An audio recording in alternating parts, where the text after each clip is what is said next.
Vous poussez la table. Hein. Très bien. Bon, on va remonter. Je regarde. L'intervieweuse. D'accord. On Alors, on va remonter. décaler l'intervieweuse un peu par là pour faciliter la vie du caméraman, pour que le regard soit dans le bon axe. On va faire un truc. Voilà, encore un peu. Encore un peu, voilà, pour que le regard... Attention au fil intrapatte, voilà. Voilà, et attention à l'épaule, voilà. C'est parfait. On est parti. Alors, Monsieur Madjadjak, on va commencer à vos études.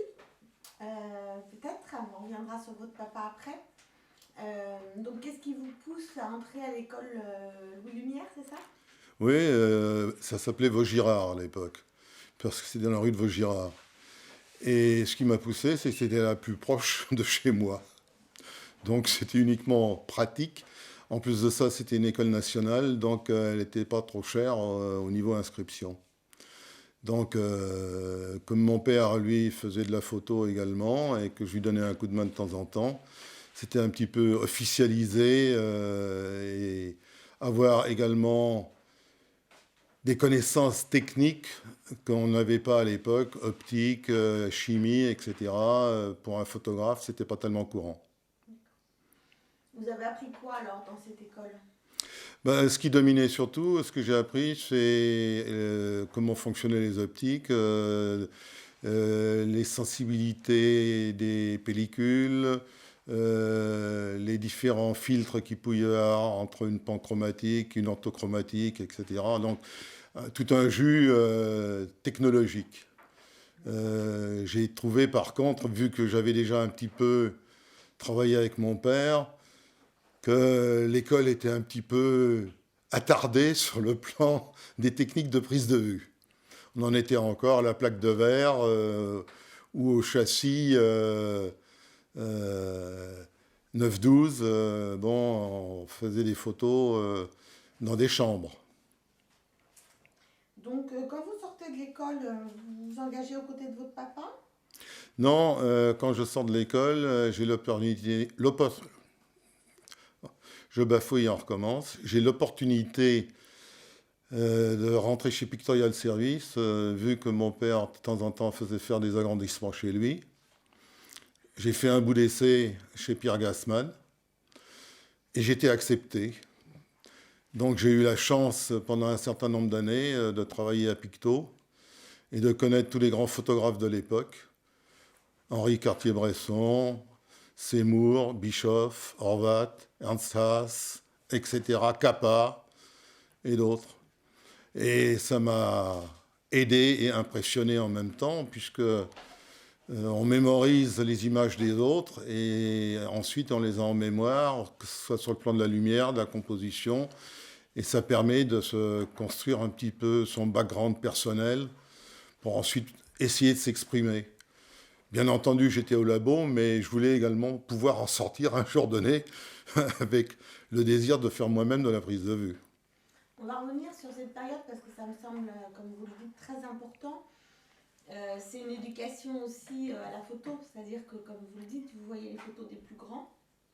Donc c'est une éducation à l'image. C'est une éducation à l'image, c'est voir comment font les copains, enfin les copains, les maîtres pour moi à l'époque, un petit peu plus amicaux quand on s'est connus pendant quelque temps, puisque j'arrivais à exprimer ce qu'eux ressentaient et que je le comprenais. C'est pour ça que Pierre Gassman m'a confié ensuite le laboratoire de tirage Magnum, et j'ai tiré pour Magnum pendant ma période pictoriale. Alors, est-ce que vous pouvez nous parler un peu justement des échanges qu'il y a avec ces photographes? Je crois que vous avez beaucoup tiré pour Henri Cartier-Bresson. Beaucoup. J'ai fait ces tirages de maquettes de livres, Images à la Sauvette, européens, Moscou, ces expositions de l'époque. Le contact était chaleureux, puisqu'il m'a dédicacé des livres avec des signatures amicales. Oui, parce que À l'époque, les tireurs, même très longtemps, c'était un peu les hommes de l'ombre. Or, on sait que beaucoup de grands photographes n'auraient pas été ce qu'ils ont été sans les tireurs. Bah, les tireurs ont participé par leur connaissance de labo un petit peu à mieux exprimer ce que les photographes à cette époque-là connaissaient un petit peu moins bien au niveau du travail de laboratoire. C'est-à-dire que, par exemple, Henri Cartier-Bresson composait très bien ses images. Par contre, avait un petit peu des méconnaissances sur les pellicules. Certaines pellicules étaient surexposées ou sous-exposées. Bon, c'est le hasard du reportage, et donc à l'époque, on n'avait pas tellement de posemètres non plus, donc il fallait faire ça un petit peu au pif. Donc les difficultés de l'époque existaient sur le plan de la technique, elles n'existent plus maintenant vu que le logiciel fait tout, quoi. Et alors, c'était quoi les échanges avec les photographes? Ils donnaient des consignes? Comment ça se passait? Des consignes, j'aime ou j'aime pas, un petit peu plus ceci, un petit peu moins cela, de la densité, de la douceur, du contraste, des lumières. Bon, pour Cartier-Bresson, c'était des tirages relativement doux, avec des lumières bien remplies, des ombres complètes, où il y avait du détail, donc on cherchait à harmoniser les images, et ensuite, bon, bah, il faut fermer les coins d'une image au niveau des densités. Donc tout ça, ce sont des petites touches pour chacun. D'autres veulent plus de contraste, plus de vivacité. Ernst Haas, par exemple, c'était beaucoup plus contrasté, beaucoup plus dur. Bischoff était entre les deux. Doisneau, c'était autre chose. Donc, ensuite, il y avait les photographes de mode aussi. Newton, Sieff. C'était un autre univers, la mode, la beauté, la publicité. Donc vous voyez, il y a tout un panel. Mais dans l'écriture photographique, on peut dire que cette partie-là est quand même super importante. C'est important, mais c'est moins important que le photographe qui était au départ de l'œuvre. Oui. C'est important dans le sens où on complète le travail du photographe. Mais c'est lui quand même qui, au départ, cadre son image, fixe les valeurs, fixe le regard de la personne qui photographie, la lumière qui joue sur le visage, le petit problème du regard qui, de temps en temps, est sur la personne qui interviewe ou de temps en temps dans la caméra, n'est-ce pas? Donc, il y a les petites variations. Et donc, la période Magnum, vous pouvez nous en parler un peu? Il y avait un esprit Magnum. Il y a un esprit Magnum. L'esprit Magnum, c'était l'esprit particulier des meilleurs de l'époque. C'est-à-dire qu'ils étaient là parce qu'ils étaient au-dessus du lot. Ils travaillaient pour les meilleures revues de l'époque. Et donc, ils étaient reconnus un petit peu sur le plan mondial. Donc, Capa avait fait le débarquement en Normandie. Henri Cartier-Bresson était déjà connu pour ses photos au Mexique et ailleurs. Gandhi, la mort de Gandhi, les queues devant les banques en Chine à une certaine époque. Donc tout ça, ça avait une notoriété et ça parlait au public. Bon, il y avait Life qui publiait ses photos. Match de temps en temps, les grandes revues de l'époque. Ils avaient conscience déjà d'être des stars? Ils n'avaient pas conscience d'être des stars. Ils connaissaient leurs valeurs, mais avec une certaine humilité, avec gentillesse. Non. Et les contacts avec les tireurs étaient justement des contacts qui, au bout de quelques temps, devenaient des contacts amicaux, puisque on interprétait ce qu'ils ressentaient et on essayait de se mettre à leur place pour mieux réaliser ce qu'ils avaient envie de voir. Et vous avez l'impression de faire un travail quand même de création? Enfin, est-ce qu'on peut parler de co-création? Non. C'était essayer de tirer le meilleur de ce qu'ils nous donnaient comme négatif. Bien entendu, on avait notre point de vue aussi. De temps en temps, on faisait des suggestions, mais qui, de temps en temps, étaient prises en compte d'ailleurs. Mais c'était quand même le photographe qui savait ce qu'il voulait. Heureusement d'ailleurs. On est tous comme ça. C'est pour ça que j'ai voulu sortir du labo et travailler moi-même en tant que photographe. Et il y avait parfois des prises de bec ou Non. non. Le client est le client. Bon, d'abord, Pierre Gassman nous disait, bon, vous pouvez discuter, mais le client est roi. Donc, c'est lui qui décide s'il faut refaire ou s'il ne faut pas refaire. S'il faut refaire, il faut refaire. Donc ça dure combien de temps cette période de tirage? Ça dure environ 4 ans et demi. D'accord. Ensuite, service militaire, service cinéma, enfin, d'abord la coloniale, et puis ensuite service au Fort d'Ivry, au service cinéma des armées. La coloniale, ça donne quoi? Vous allez où?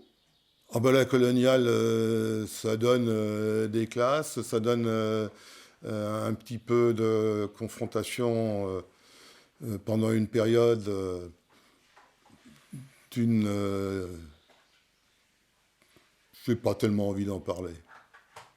C'est la guerre d'Algérie, donc ce sont des époques qu'on préfère oublier. Bon, j'ai déjà eu une période dans ma vie qui était celle de 39-45, où j'ai vécu des choses assez difficiles. Donc c'est pour ça que dans mes reportages, tout ce qui est cadavres, famine, etc., vous ne le trouverez pas dans les archives. J'ai fait des photos au Biafra à une certaine époque. J'ai fait des photos à Budapest. Tout ça, je l'ai oublié. J'ai pas envie de m'en souvenir parce que bon. Et pourtant, ça fait partie de l'histoire aujourd'hui. Ça fait partie de l'histoire, mais bon, je préfère vous passer les photos de Khrouchtchev et de Gaulle en tant qu'histoire que celle-là. Je trouve que l'humanité est perpétuellement en guerre et en conflit, et je trouve ça dommage. Et pourtant, le rôle des photographes à une certaine époque, ça a été justement par la photo de dénoncer, enfin de témoigner. De témoigner, d'être des témoins positifs. Et le témoignage positif est une forme de dénonciation. Bon, Reporters sans frontières, il faut bien le dire, il y en a beaucoup qui meurent en allant chercher des documents. Bon, des fois, on cherche le scoop un petit peu bêtement. On sait aussi que le scoop, ça rapporte des sous et qu'on en vit. Donc il y a une réalité matérielle, et une réalité également de l'ego, parce que quand on a fait un bon scoop, on peut éventuellement avoir un prix. Il y a des prix Pulitzer, il y en a d'autres. Donc, D'accord. Bon, on n'en parle pas. Simplement, vous avez fait des photos, du coup, en tant qu'appelé en Algérie. Voilà. D'accord. Donc ça, c'était la coloniale. Après, le déroulement, l'étape suivante, c'est quoi? L'étape suivante, c'est la sortie du service militaire et l'insertion dans la vie civile. Donc l'insertion dans la vie civile, c'est chercher du travail. Où est-ce que je peux gagner des sous avec mon métier? Pierre Gassman m'avait gentiment proposé de retourner chez lui parce qu'il m'avait apprécié et que j'avais apprécié la collaboration chez Picto. Mais je voulais faire également mon petit reporter. Donc j'ai commencé par faire des photos pour France Soir, l'Aurore, France Dimanche, les journaux, les quotidiens de l'époque. Figaro, et ensuite les hebdos, Match, Jour de France. C'est sur quel type de reportage à ce moment-là? C'était l'actu L'actu, et puis j'avais eu un certain nombre de copains au Fort d'Ivry, au service cinéma des armées, Lelouch, Tirzieff, etc. et autres. Bon, on se retrouvait un petit peu les uns les autres. Je fréquentais également les milieux du jazz à l'époque. J'avais connu Sacha Distel pendant qu'il jouait de la guitare dans les caves de Saint-Germain-des-Prés. C'était tout un univers relationnel de gens du même âge. Donc, le côté un petit peu copain. Qui vous a aidé à démarrer? Ça aide, c'est un tissu relationnel. Je t'envoie chez un tel, je connais un tel, etc. J'étais à l'école Louis Lumière avec Philippe de Broca. J'ai fait des photos de plateau sur ces tournages. Ça m'a mis en contact avec Unifrance Film. Unifrance Film m'a demandé de faire des reportages sur les acteurs. J'en ai fait un certain nombre que vous avez pu voir. Donc ensuite, on passe du quotidien à l'hebdo, on a plus de temps, on traite d'autres sujets. Et puis ensuite, on rêve tous de faire du mensuel, parce que le mensuel, on part en reportage pendant 15 jours, 3 semaines, on traite des sujets de fond, on a le temps pour travailler. Et c'est l'âge d'or, hein. C'est l'âge d'or du reportage. C'est l'âge d'or du reportage, et j'ai fait ça pendant une quinzaine d'années, ensuite pour Réalité Entreprise, où je faisais donc des photos techniques pour entreprises, des pages de couverture aussi avec les dirigeants d'entreprise, les portraits, etc., puisque ma foi, j'étais pas trop mauvais dans le domaine du portrait, avec des hommes d'État aussi, qui passaient en couverture donc, de la revue Entreprise. Et puis j'ai photographié également dans un petit peu le monde entier, les États-Unis, l'Afrique, etc., pour des numéros spéciaux de la revue, et également les tirés à part d'entreprises, qui avaient un service qui s'appelait Business Promotion Service, BPS, et pour lequel on réalisait un certain nombre de tirés à part qui paraissaient dans Réalité ou dans Réalité in America, qui était la revue à ce moment-là aux États-Unis. Du coup, vous avez touché à toutes les catégories de photos, photos de mode, photos de reportage, nature morte, publicité. Enfin, c'est énorme ce que vous avez couvert comme champ. J'ai fait tout ça, plus ou moins heureusement, mais enfin, généralement, j'ai eu un certain nombre de courriers de compliments, ce qui m'a aidé à rester à la revue Réalité pendant les 17 ans qu'elle a vécu. Et puis au moment où ça s'est terminé, vu que j'étais également sportif, j'ai rebondi vers une revue qui s'appelait Sport Magazine, pour laquelle j'ai fait des centaines de photos de sport, ce qui me plaisait beaucoup, puisque moi-même, j'ai fait de l'aviron, du judo, du tir à l'arc, du ski, dès l'âge de 2 ans, puisque mon père était prof de ski à Megève, et qu'il a participé à la création de l'école française de ski dans les années 30. Quel regard il portait votre papa sur votre métier de photographe ? Vous savez bien que les psychologues ou les psychiatres disent toujours qu'il faut tuer le père à un certain moment donné. C'était une manière de l'affronter, d'être aussi bon ou sinon meilleur que lui. Donc, c'était une manière aussi de dire, tu vois papa, moi aussi que j'existe, et dans le même domaine que toi.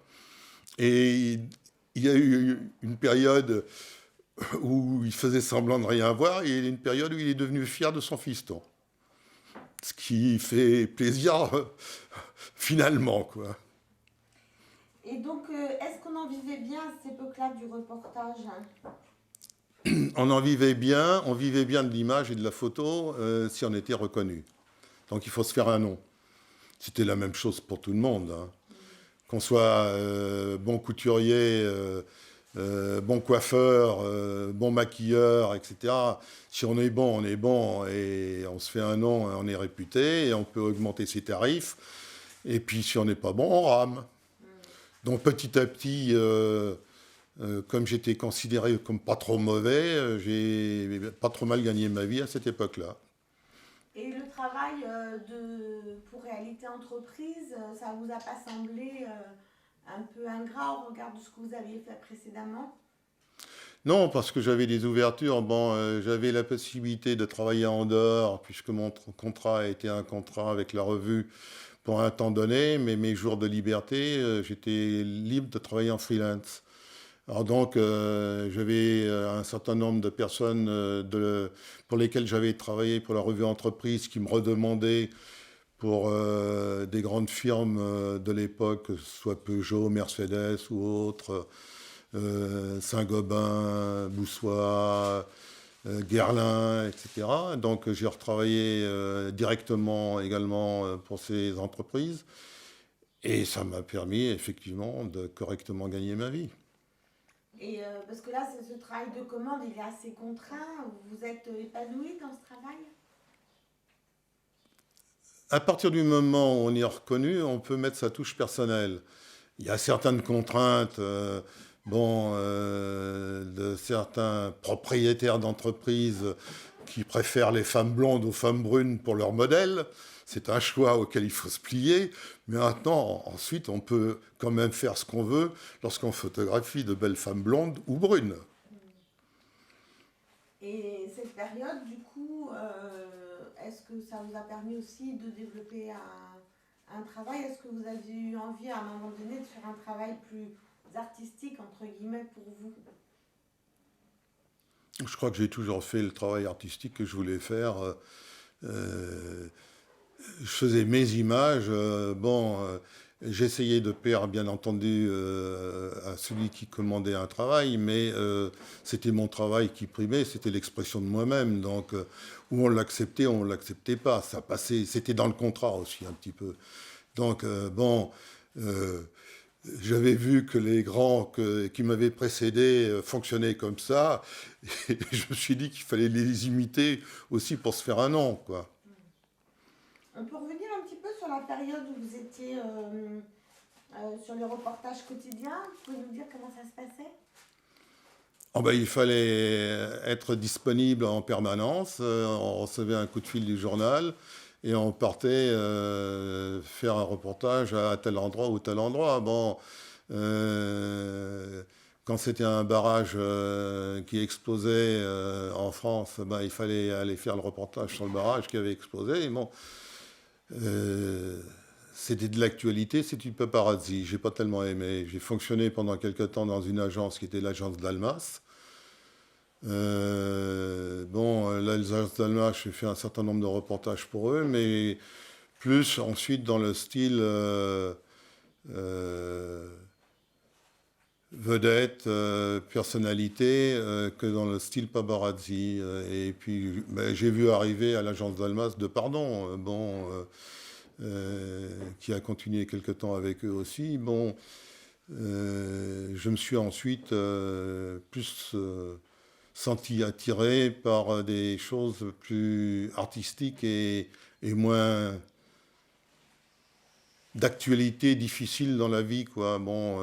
J'avais eu ma dose dans le domaine. Donc ça, c'était pour les quotidiens. Les hebdos, vous vous installez un petit peu déjà? Juste pour revenir là-dessus, on sait qu'il y a un certain nombre de photographes. Il y a un photographe qui a photographié un enfant squelettique avec un vautour pas loin. Quelques temps après, il s'est suicidé. Il y a un certain nombre de photographes qui ont fait de l'actualité dure et difficile, qui ont commencé à picoler un peu beaucoup. Donc, vivre au quotidien d'une manière permanente toutes les horreurs de la planète, c'est pas évident. Hein.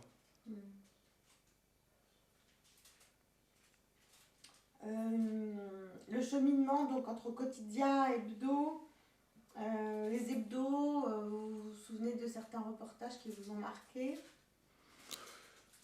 Les hebdos des reportages, j'en ai fait à la nuit électrique de Bruxelles où j'ai photographié Sacha Distel, Brigitte Bardot, etc. D'autres reportages où j'ai photographié la Calas. Ce sont des moments assez particuliers dans la mesure où je suis tombé à un moment donné où la Calas quittait son mentor de l'époque et où j'ai certaines photos où elle est en train de remonter les bretelles à celui-ci, M. Meneghini. C'est des moments aussi difficiles où on pénètre par effraction dans la vie privée des vedettes. Ça met mal à l'aise aussi par moments, parce que c'est ce qui est recherché un petit peu par les hebdos. Et puis en même temps, on rentre un petit peu par effraction dans la vie des gens. Est-ce qu'on ne peut pas le voir autrement aussi, comme des espaces de complicité où on n'utilise pas forcément toutes les photos. Mais de complicité avec tous ceux avec lesquels on a des rapports amicaux et qui vous accueillent. Et j'ai eu beaucoup de rapports amicaux avec les vedettes parce qu'ils savaient que j'étais pas un paparazzi et que j'allais pas leur jouer un mauvais tour et que j'allais. J'ai des photos de Marina Vladi avec ses enfants après l'accouchement qui m'a appelé. Tiens, tu viens faire les premières photos. J'ai des photos d'un certain nombre d'autres personnes dans des situations particulières que j'ai jamais divulguées parce que bon, bah, c'était des photos de la vie privée et que j'allais pas les vendre pour en faire un scoop, même si j'aurais pu en tirer de l'argent à l'époque. Mais du coup, c'est quand même des moments privilégiés de pouvoir rencontrer des personnalités, non? C'est des moments privilégiés, il y a des moments, oui, il y a des moments qui vous marquent. J'ai rencontré un monsieur qui m'a marqué, qui s'appelait Monsieur Facard. Je ne sais pas si ça vous dit quelque chose. Oui, vous en avez parlé tout à l'heure, Monsieur Afrique. Hein. C'était Monsieur Afrique, c'est Monsieur Afrique de Monsieur de Gaulle. Donc, qui menait la politique africaine à l'époque, qui était une forte personnalité. Bon, j'ai eu l'occasion de rencontrer un certain nombre de confrères célèbres comme Kessel et autres, qui, lorsqu'ils ils racontent un petit peu leur vécu, ça bluffe un peu. Oui, c'est quand même un métier privilégié. Enfin, vous avez conscience que c'est pas. Mais c'est ce que j'ai recherché. Je voulais faire mon Tintin à travers le monde. J'ai plus la houppette sur le front et laissé pousser la barbe en complément. Alors après, il y a justement les mensuels, comment vous avez abordé, là c'est des reportages de fond, comment vous faisiez, vous documentiez avant de partir Non, la rédaction en chef vous dit, on a tel sujet à couvrir, tu pars là-bas, et selon ce que tu ressens et ce dont on a parlé avec les clients, tu nous ramènes ce qu'il faut. Donc c'est ensuite à vous de trouver les éléments. Il y a un exemple, par exemple, un reportage sur une usine de moquettes. Pas tellement parlant, parce que vous avez des machines qui plantent des brins de laine dans une trame. Et de trouver une image qui soit parlante pour illustrer ça, j'ai fait une photo que vous allez voir qui s'appelle la pie-moquette. Je l'appelle comme ça, qui est une pince mécanique qui tient un brin de laine. Donc, mais ça donne une image qui, pour moi, était parlante. Et qui, si vous la regardez, je crois, vous parlera aussi. Et donc, sur les reportages à l'étranger, comment ça se passe on arrive, il faut trouver un réseau d'informateurs. On a des contacts qui sont prévus par la rédaction. Ou alors, effectivement, on est un petit peu livré à soi-même. Bon, j'ai fait des reportages en Afrique. Je suis parti en fond de brousse avec des ethnologues. Je suis parti sur le terrain pendant 8 jours, 15 jours. Il y a des endroits où l'administration française avait mis des panneaux. Attention, ici, route cultivable. Pourquoi ? Parce que pendant les périodes de pluie et après la pluie, les limons étant descendus au fond de la vallée, les populations de l'endroit cultivaient ce qui servait de route de piste en période sèche. Donc, on est confronté avec le terrain, on remonte en 4x4 des fonds de torrent pour arriver dans des coins perdus. J'ai fait des reportages dans un coin où dernièrement, on a fait des prises d'otages. Mais à l'époque, c'était beaucoup plus paisible. Vous avez parlé justement de la pie-moquette. Quand vous abordiez les reportages d'entreprise, sur des choses pas forcément très drôles, des choses très matérielles, votre point de vue, c'était de trouver une entrée, une façon de voir différemment les choses? C'était de trouver un fil conducteur qui permettait effectivement de trouver quelque chose pour valoriser quelque chose qui n'était pas facilement valorisable. C'est-à-dire que là, il y a une recherche entre sa propre vision artistique et de la manière dont on peut ensuite valoriser un produit. Bon, il y a la photo technique qui est un document qui montre le produit fini. On a 3 rouleaux de moquettes. que la firme Intel vend. Et puis il y a une image qui accroche et qui provoque une émotion et qui attire le regard. Et ça sert d'introduction ensuite pour vendre le reste. Là, on est dans du commerce, on vend quelque chose, on vend un produit. Et en termes de matériel photographique, donc vous aviez des outils privilégiés Alors en tant que matériel photographique, c'est le reproche que j'avais fait un petit peu à l'école Louis Lumière de l'époque, c'est qu'on était un petit peu en retard à l'école et qu'à l'époque, moi j'avais déjà un relais pour donner un coup de main à mon père pour photographier des chevaux pour la revue Éperon. Et qu'on se mettait à différents endroits de la piste pour faire les courses de chevaux ou les jumping, où mon père développait de l'hectachrome chez lui et on poussait les bains nous-mêmes pour gagner un diaphragme, pour faire un 500e de seconde à 2,8 pour avoir des chevaux en couleur nette, quand les copains, eux, avaient encore que du noir et blanc. Alors là, on rentrait de nouveau dans le domaine technique, chimie, labo, etc.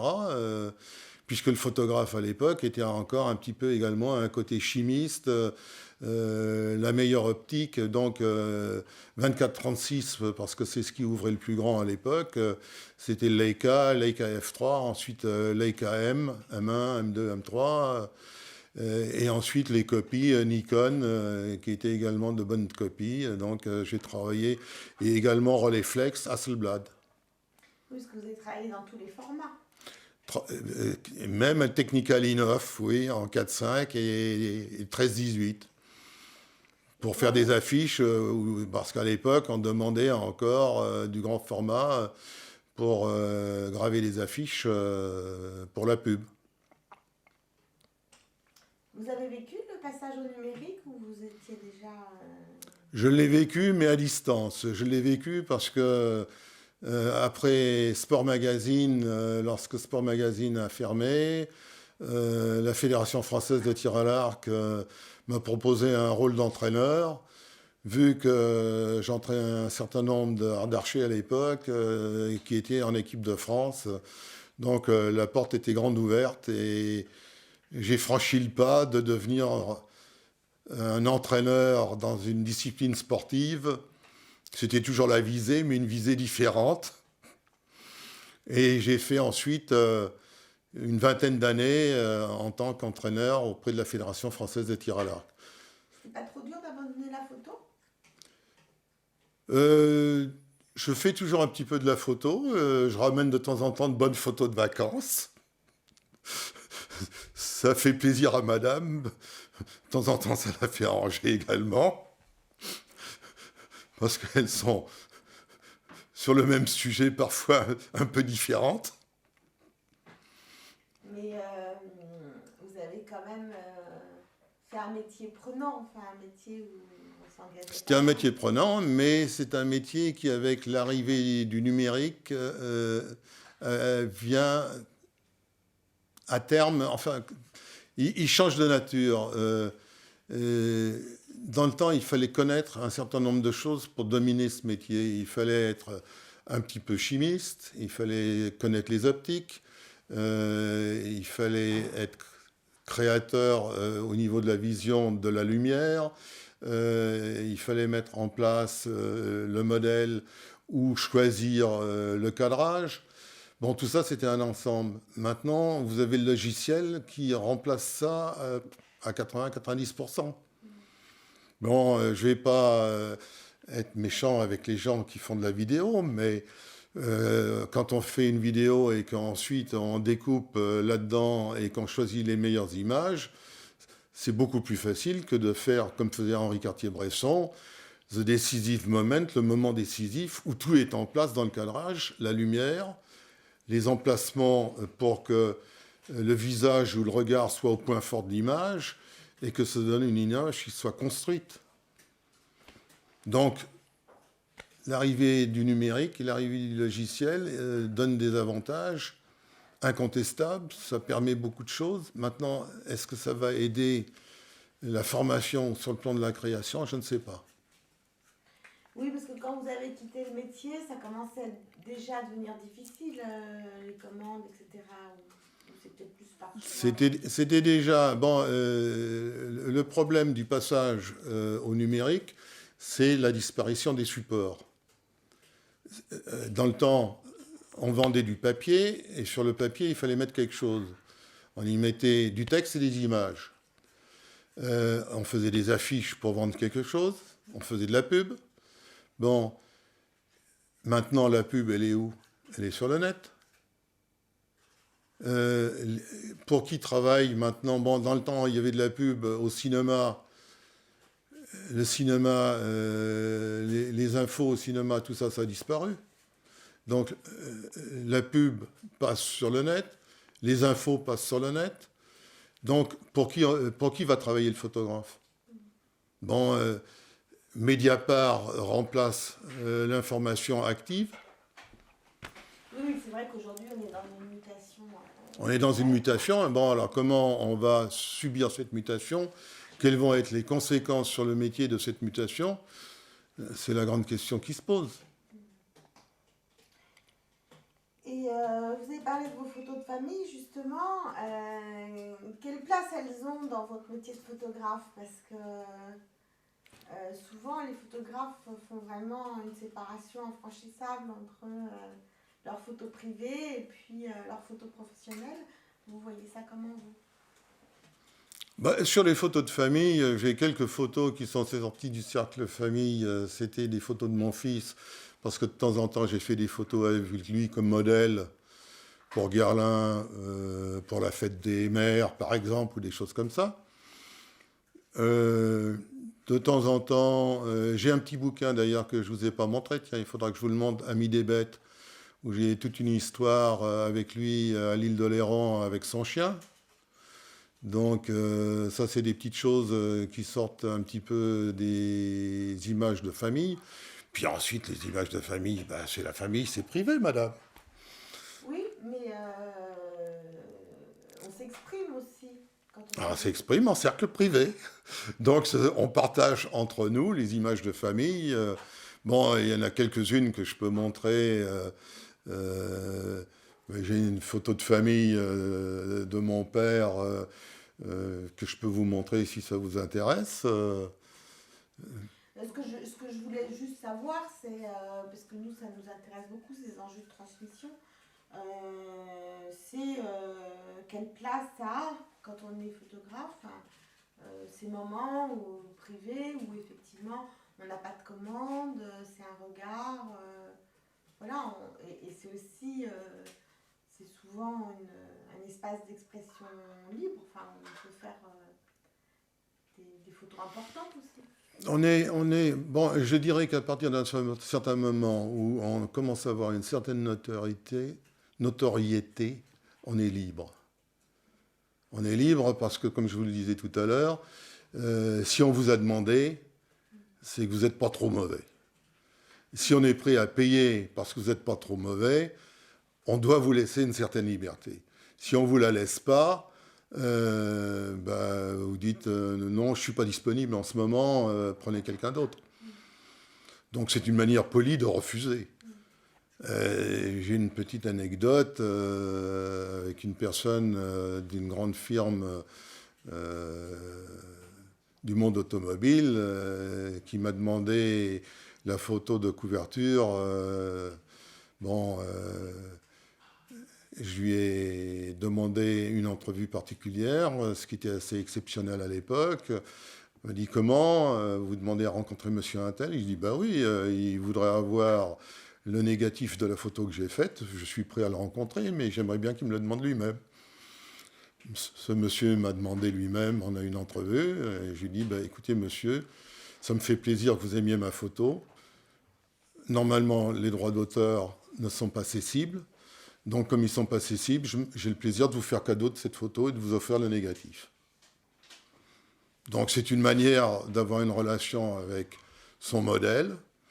C'est une relation peut-être aussi intelligente, puisque ensuite, pendant quelques temps, j'ai travaillé pour cette firme.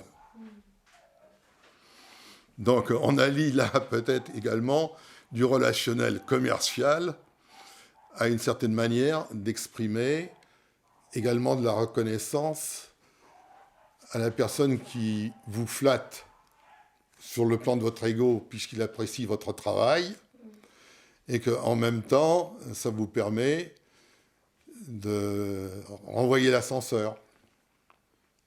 Donc la photo de famille n'entre pas dans l'œuvre du photographe. Elle rentre dans l'œuvre du photographe, partiellement, et sans ça, à titre privé. Et quand vous dites partiellement, ça veut dire quoi?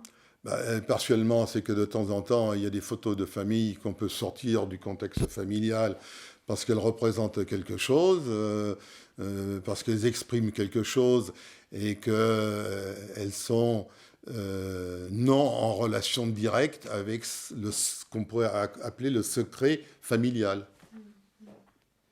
Et du coup, parfois, les frontières sont un petit peu poreuses pour des besoins, des commandes, etc., où on peut effectivement faire poser...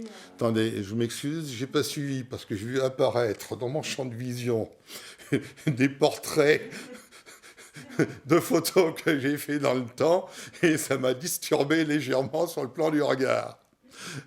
Et ça m'a rappelé des souvenirs aussi parce que là, actuellement, je suis en train de faire un bond en arrière de 40 ou de 50 ans de vie professionnelle et des retours dans le passé. Donc, il va falloir me reposer la question. Je disais que parfois, il y a des frontières un peu poreuses entre, effectivement, le privé et le professionnel autour de commandes. On a besoin de prendre ses enfants en photo. Enfin, on le voit dans énormément de fonds de photos qu'on a au musée. On en prend quelques-uns, mais bon, moi, ce que je vais vous montrer, c'est le petit bouquin que j'ai fait avec mon fils. Mais à partir du moment où c'est devenu un petit bouquin qui a été imprimé, ça fait partie du domaine public. C'est plus du domaine privé. Donc il y a un choix qui a été fait au départ. Alors justement, ça doit vous remuer toutes ces archives qui sont regroupées, qui partent au musée, etc. Quel regard vous portez justement sur l'ensemble de votre travail? Est-ce qu'il y a des choses dont vous êtes plus fiers ou pas? Qu'est-ce que vous revendiqueriez? Je répondrai à ceci par une expression d'un collègue qui est venu me faire une petite interview dernièrement et qui m'a dit il y a une chose qui est surprenante dans un certain nombre des photos et des portraits que tu as fait d'artistes ou de personnalités politiques ou de vedettes, il y a dans le regard une relation amicale. Comment as-tu fait pour avoir ce regard? C'est-à-dire qu'il y a une complicité entre ton modèle et toi. Effectivement, j'ai eu la satisfaction de pouvoir établir avec un certain nombre de mes modèles une relation. Bon, il est évident que quand il s'agissait d'une personnalité à les photographier que je ne connaissais pas, je me documentais sur les domaines d'intérêt privé de cette personnalité. À partir du moment où je savais que M. Untel s'intéressait à la sculpture, au cinéma, à la voile, parce qu'il était propriétaire d'un voilier, etc., j'avais un sujet qui me permettait de rentrer en contact avec lui dans un domaine qui lui était propre et particulier.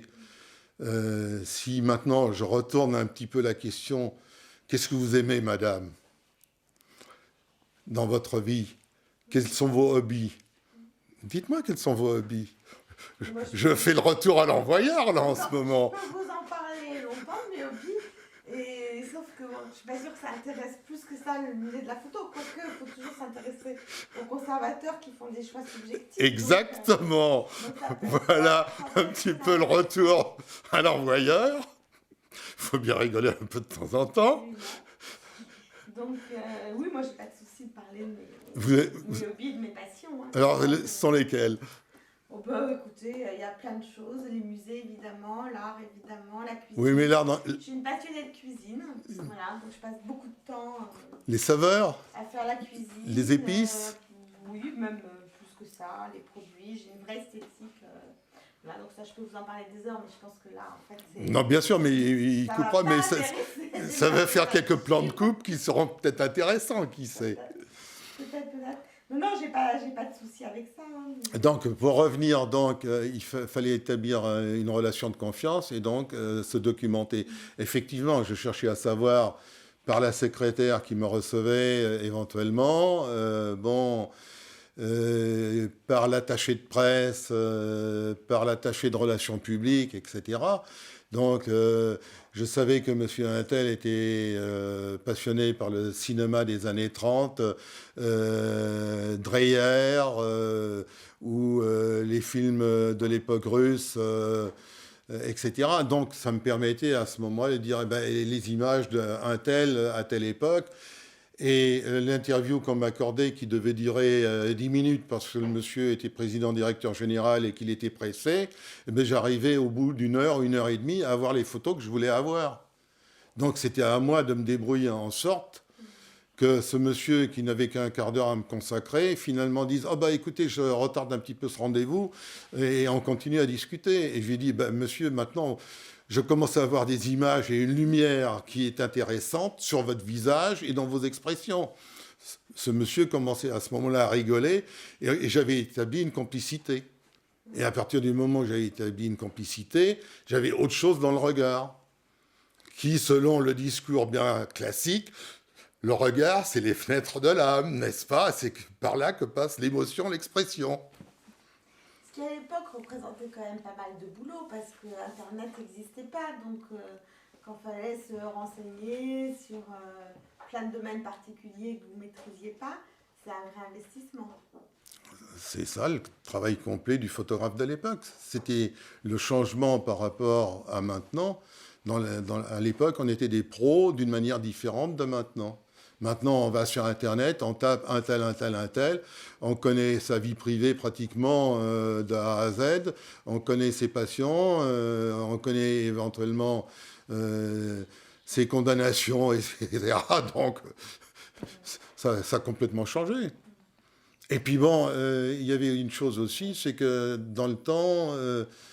on établissait des liens avec un certain nombre de personnes. J'ai établi des liens et des relations amicales avec un certain nombre de personnes qui m'invitaient ensuite à des concerts. Rampal, flûtiste. J'avais un arrière-grand-père qui était chef d'orchestre et musicien violoniste très connu, qui était le prof de violon de Marlène Dietrich. Ma mère était en classe ensemble avec Marlène Dietrich, qui à l'époque se roulait des anglaises avec les crayons qu'on mettait à chauffer sur le radiateur. Des anecdotes, je peux vous en raconter. Hein. Ça veut dire que c'est quand même une chouette vie, parce que c'est une fenêtre ouverte sur le monde assez exceptionnelle. Est-ce que vous avez le sentiment d'avoir été privilégié?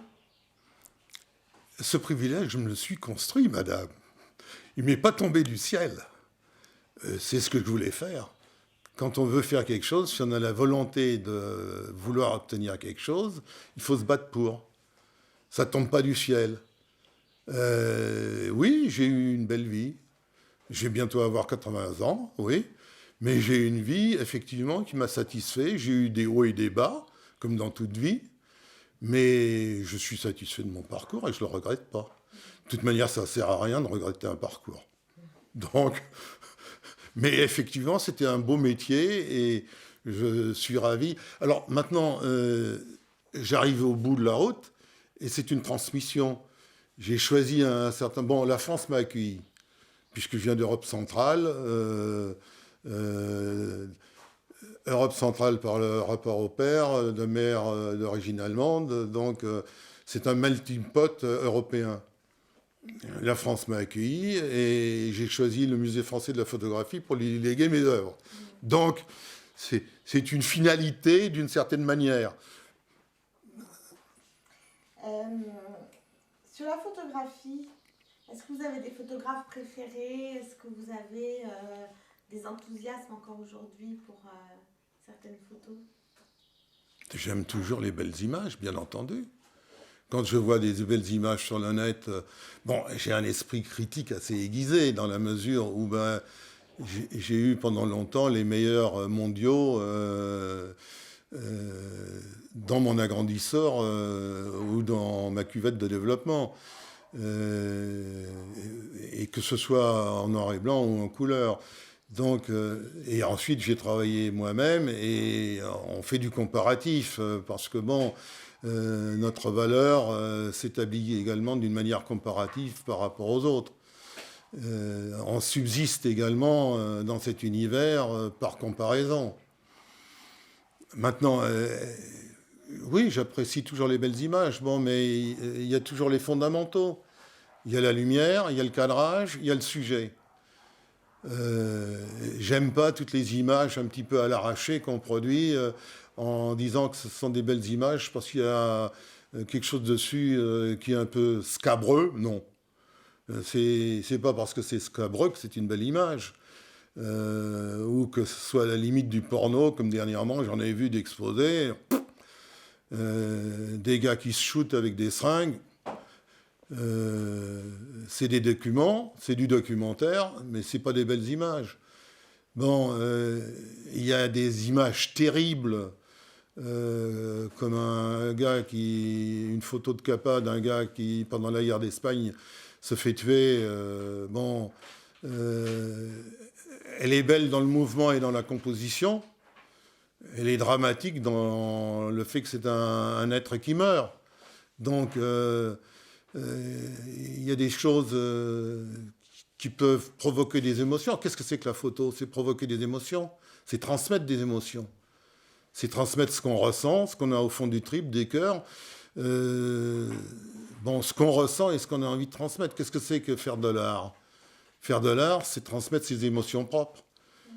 C'est que ce soit de la sculpture, de la peinture, de la poterie, etc. Bon, ben, c'est exprimer ce qu'on ressent et partager avec les autres cette émotion. On a envie de partager avec les autres parce que finalement, partager avec les autres, c'est s'enrichir soi-même. Parce que finalement, le partage, c'est s'enrichir. Parce que lorsqu'on partage avec les autres, on s'enrichit. C'est mon sens également. C'est pour ça que je donnais des photos au musée. Du coup, c'est plutôt les photos qui vous touchent, où il n'y a pas, vous n'avez pas de photographe préféré, des noms Ah ben, j'ai travaillé longtemps pour Henri Cartier-Bresson et je trouve qu'il a fait des photos formidables. Bischoff aussi, Seymour, Ernst Haas dans un genre différent. Bon, bah, tous les gars de Magnum à l'époque.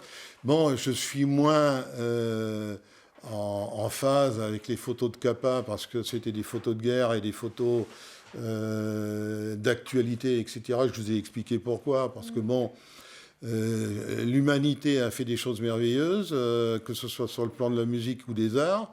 Et puis elle est en train de toujours se taper sur la figure. On se demande pourquoi, sans comprendre qu'il y a d'autres possibilités. Et c'est ça qui est affreux et horrible. Donc bon...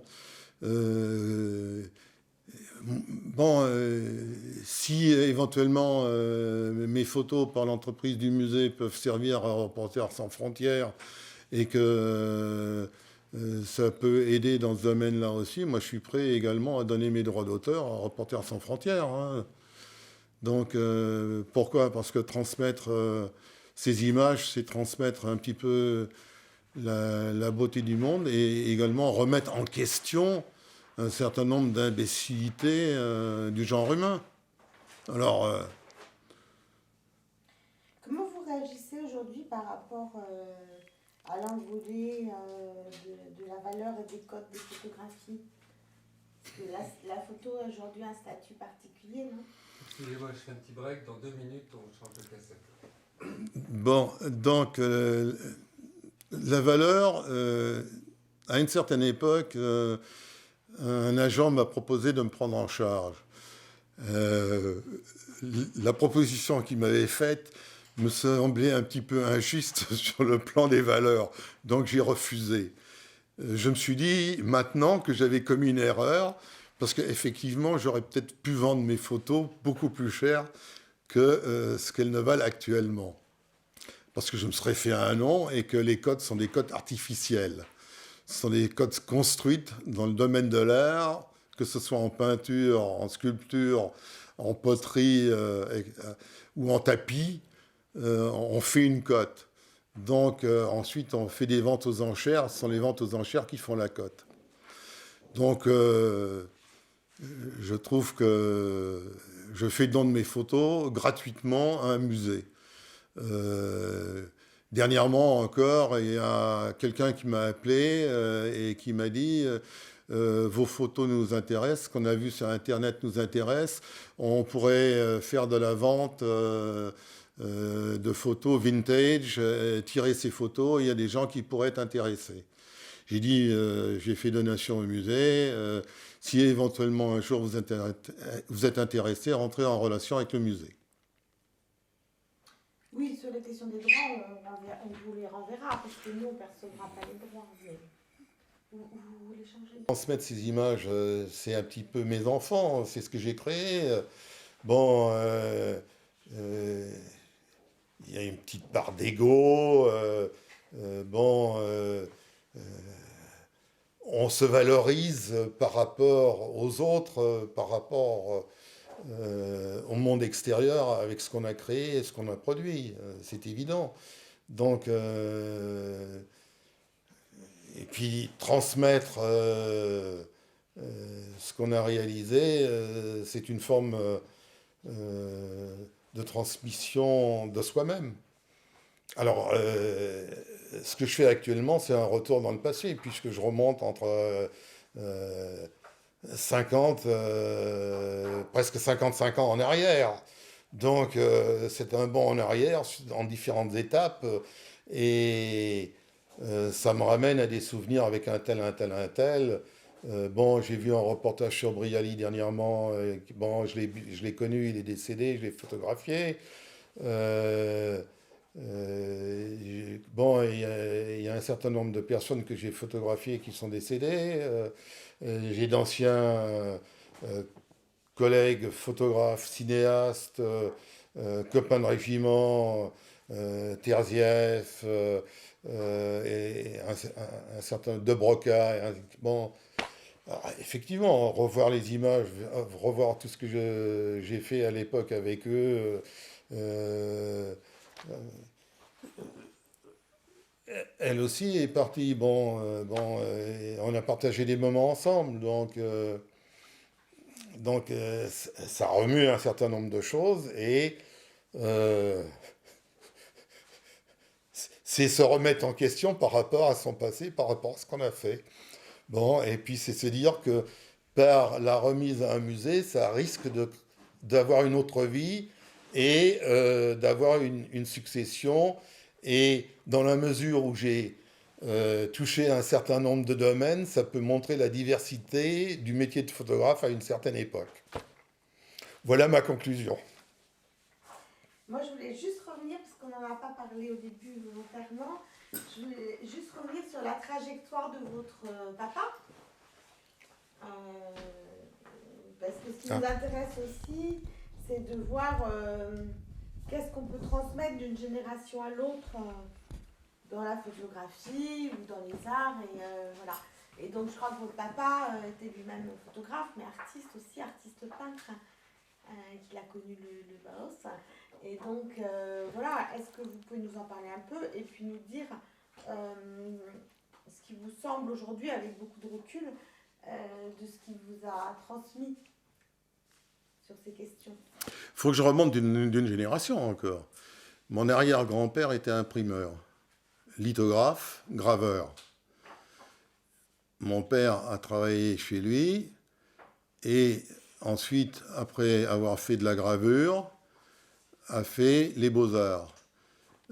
C'était en Europe centrale l'époque du Bauhaus. Il a commencé aux Beaux-Arts de Breslau. Ensuite, les Beaux-Arts à Berlin. Et ensuite, à une certaine époque, dans les années 30, il est parti pour Paris. Donc, mon père, effectivement, a fait de la gravure, de la peinture, de l'aquarelle, du dessin. Et il était également sportif de haut niveau dans le domaine du ski. Quand il est venu en France, il a gagné sa vie en faisant de la peinture, en travaillant comme illustrateur pour un certain nombre de revues, en faisant des affiches pour des stations de sport d'hiver, pour des vêtements de sport d'hiver, Et de là, il est arrivé à illustrer d'autres revues et d'autres activités. Et il a fait également partie de l'équipe qui a créé l'école de ski française dans les années 30 à Megève. Donc, moi, j'ai donc une double filiation, une filiation de sportif et artistique par grand-père et père interposé. On parlait de l'image, de l'aquarelle, de la peinture à la maison d'une manière automatique. Mon père faisait des esquisses en l'espace d'un quart d'heure, 20 minutes, il faisait une aquarelle. Je lui servais de modèle de temps en temps. En l'espace d'un quart d'heure, l'aquarelle était née au lavis sur un papier humide pour faire des petits nuages fluorescents, ce que j'admirais en tant que gamin. Et donc, c'est tout un parcours où des choses s'imprègnent en vous. Comme la musique aussi. Il était courant chez moi d'écouter de la musique classique le soir pendant 1 heure, que ce soit du Vivaldi, du Bach, du Mozart. Et qu'ensuite, moi, j'allais écouter du jazz en cachette sous ma couverture sur le poste à galène. Parce que mon père disait que ça, c'était pas de la musique tellement moderne, intéressante. Mais j'ai quand même eu ma part de jazz qui m'a amené plus tard dans les caves de Saint-Germain-des-Prés à la rencontre de musiciens comme Sacha Distel qui jouait de la guitare. Oui, c'est quand même une transmission d'un point de vue, d'une sensibilité. Enfin, voilà, c'est la chance d'une culture. Et c'est la chance, c'est pour ça que quand on dit qu'on est égaux, non, on n'est pas égaux. On n'est pas égaux parce qu'on n'est pas les mêmes sur le plan génétique, on n'est pas les mêmes sur le plan culturel, on n'est pas les mêmes sur le plan racial, ce qui fait des différenciations. Si on a la chance de naître au bon moment, au bon endroit, avec la bonne couleur de peau, on devient partie de ceux qui gagnent le gros lot, qui sont dominants. Et puis, si on a malchance de naître noir, aveugle ou à moitié aveugle à un moment donné aux États-Unis, on ne fait pas partie de ceux qui ont gagné le gros lot. Même si on s'appelle ensuite Sammy Davis Junior avec un bandeau sur l'œil. Et il a réussi à s'en sortir. Mais il a réussi à s'en sortir à force de volonté. Donc, la leçon de tout ça, c'est aussi qu'on se construit soi-même.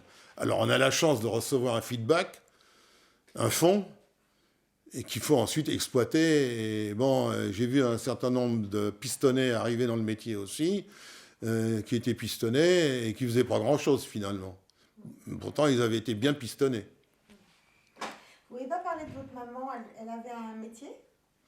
Ma mère était institutrice, une des rares institutrices de l'époque, puisque dans les années 20, les institutrices n'étaient pas tellement courantes dans le milieu scolaire. Et elle a pu continuer en France d'être institutrice ? Non, en France, elle n'a pas continué parce qu'elle a quitté l'Allemagne à la période des années 30, dans la mesure où c'était une période où, sur le plan politique, il y avait certaines évolutions, comme vous avez dû le savoir, n'est-ce pas, qui ont donné lieu ensuite à une guerre qui a fait pas mal de morts. Et elle a pu retravailler ensuite en France ou Non, elle s'est occupée de son fiston et de la vie de famille. Elle donnait de temps en temps quelques cours particuliers, mais bon... Votre sœur a travaillé aussi dans le milieu des arts ou Non, ma sœur est devenue prof de langue et était ensuite à la Sorbonne en tant que maître assistant. Et alors votre fils, quel regard il porte justement sur votre photographie ? Mon fils, comme je le disais tout à l'heure, pour être en opposition avec son père et se libérer de son père, a choisi une autre voie, celle de la musique. Il est remonté de 2 générations vers l'arrière-grand-père. Alors, il joue du piano et de la guitare. Et comme métier, il est kiné. Parce que le père a voulu qu'il ait un boulot qui lui permette de gagner sa vie. Donc, il a commencé sa vie comme kiné et son temps libre, il l'a consacré. Mais il aime bien le dessin, il fait de l'aquarelle, il dessine aussi. Bon, il y a une survivance un petit peu de l'univers culturel aussi, puisque... Et quel regard il porte justement sur votre donation des photos au musée? Lui, il est... ça t'appartient, c'est ton problème, tu fais comme tu veux. Et vous parlez parfois justement des photos, enfin il s'intéresse un peu à ce que vous avez fait? Oui, bien sûr, mais bon, il s'intéresse à ce que j'ai fait, mais ça fait partie du background paternel, quoi. Bon, ça fait partie de ma vie, c'est mon père, comme de ma vie font partie les médailles de compétition de ski de mon père, avec des anecdotes amusantes. Une anecdote en ski de fond, on fait une trace pour les coureurs lorsqu'ils font une compétition. Eh bien, lors d'une compétition, mon père avait tiré le numéro 1, c'est-à-dire celui qui parle premier. Et donc, la trace doit être faite par les ouvreurs. C'était un 30 km de ski de fond, dans les Tatras, en Europe centrale. Et il y avait neigé la nuit et était tombé environ 40 cm de fraîche. Donc, les pisteurs sont partis pour ouvrir la piste le matin, à la tombée au début du jour. Et le départ se faisait à 10 heures. Les pisteurs étaient partis à 6 heures du matin. Et donc mon père part et arrive à 4 km de l'arrivée avec des gars devant lui. Piste, piste! C'est ce qu'on crie communément lorsqu'on veut ouvrir la piste pour le coureur. Et les gars se retournent et disent « Mais qu'est-ce que tu fous là, toi ?»« Ben, je suis le premier concurrent. »« Et ben nous, les pisteurs. Mais où est l'arrivée ?»« Ben, c'est là-bas. Là où ça fume, les maisons. »« Mais vous n'avez pas ouvert la piste ?»« Non, t'es le premier. » Il a tracé lui-même, il est arrivé à un bar en fumée, enfin une boutique. Il y avait les notables d'attablés pour la compétition en train de boire le café du matin. « Mais qu'est-ce que vous faites ?»« Ben, je suis le premier arrivé. »« Comment ? Voilà une petite anecdote amusante de l'hiver en Europe centrale à l'époque. Bah, merci beaucoup, monsieur Matchachak. Pour moi, c'est bon. Moi, vous vouliez ajouter quelque chose? Qu'est-ce que je pourrais ajouter? Que je suis ravi de vous transmettre mes archives, que j'espère que vous allez en faire bon usage, et que je vais avoir apparaître d'ici quelque temps un lien direct avec Via Galerie. Oui, ça, je pense qu'il n'y a pas de problème. Et qu'on exploite ça avant mon 21 février 1914, pas 1920, 2014, date anniversaire de mes 80 ans, n'est-ce pas? À la fois, là, c'est pour l'éternité. Non, mais je sais bien. Oui, seulement, mettez-vous à ma place. On a envie de voir quelque chose avant de partir. Et je vois suffisamment de copains qui dégagent pour me dire que, d'ici quelques temps, ça sera mon tour, hein. Et qu'on est tous à ça. Bon, quand je vois Philippe de Broca qui faisait le clown avec Belmondo dans les couloirs du Carlton pendant le festival de Cannes, à changer les chaussures qui étaient devant pour le tireur et les changer d'emplacement en remontant à 3 heures du matin, un petit peu éméché. De Broca est parti et Bébel est fatigué. Hein. Donc, et puis il y en a beaucoup comme ça. Alors on se dit qu'on tourne les pages au fur et à mesure. C'est pour ça que j'essaye d'activer les personnes à qui je transmets pour obtenir un résultat. Je fais du forcing, madame. Je vois ça, ça ne m'a pas échappé. Merci à vous. Vous savez bien qu'on a... Mais vous avez l'air très en forme. Hein. On obtient les choses, T'inquiète. on obtient les choses dans la vie qu'en faisant du forcing. Ah, parfois, ça Mais peut quand même être. Enfin, tout parfois, dépend ça peut de- être contre-productif. tout dépend- Vous l'avez dit, hein, c'est une Tout dépend de la question manière physique, dont hein. on fait le forcing. Si on fait le forcing et qu'on fait rigoler le partenaire avec qui on fait du forcing, on arrive à une certaine forme de complicité. Merci, monsieur Maclay. Je vous en prie. Juste pour compléter mon information, c'est qui le comédien avec Jean Silver là? Le beau gosse. Le beau gosse à côté, je ne me souviens plus. Là, Dommage. je ne saurais vous dire. Je ne sais pas s'il faisait partie de la distribution ou pas, ou si Ça a été c'était... pris sur quel tournage, cette photo? Ça, c'était une photo qui était faite pendant le tournage. Oui. Et de quel film? Les dollars au soleil, là... Ah, oui. C'est pas 100 000 $ au soleil, non C'est pas exactement ça, mais je n'ai plus le titre en tête. Ouais, moi non plus. Avec le temps, je finis par mélanger les choses un peu. Bon, ça, c'est facile à Ça s'arrête retrouver. Hein. là-dessus. Comment? Ça s'arrête là-dessus. Avec le temps, je finis par mélanger les choses. Voilà. Stop. Bah, merci beaucoup.